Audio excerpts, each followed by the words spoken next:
Kabaro, hindi ka ba maka-upload ng photo requirements para sa mismo? Watch this. Alright?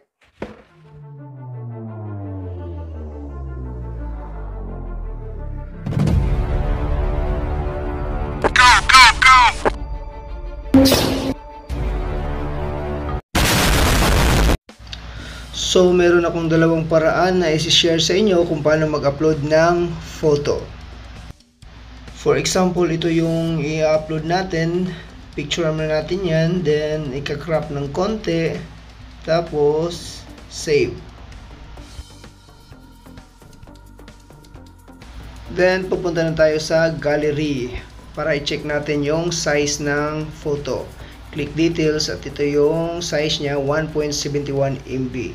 So, ang limit sa mismo is 1 MB lang. So, for example, kung subukan natin i-upload yan, add attachment, upload attachment, click natin yan, ito po yung lalabas. Limit your file size to 1 MB. So, ito yung unang paraan. Punta ka lang sa messenger mo, then send photo to yourself. Isasend mo lang yan. Pag nasend na, ilulong press mo para mas-save.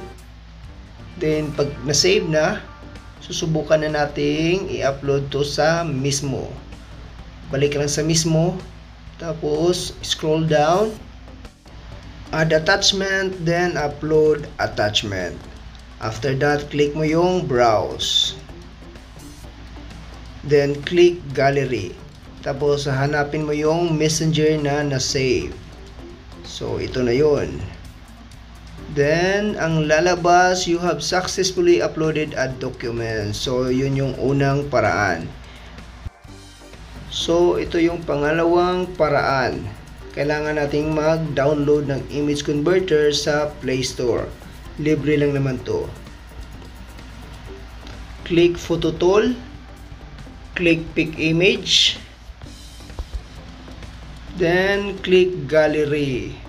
So, hahanapin natin yung photo. For example, yan. Click Done. Then, ang percentage level, lagay lang natin sa 40%. Tapos, yung convert format, lagay natin sa JPEG. Then, click Check. Then, Save. After that, balik na tayo sa mismo. Then, i-upload na natin yun. Scroll down, then add attachment, upload attachment. Click browse, then click gallery.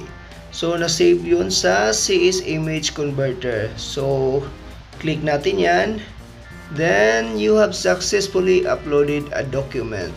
So, yun yung dalawang paraan kung paano mag-upload ng photo requirements sa mismo.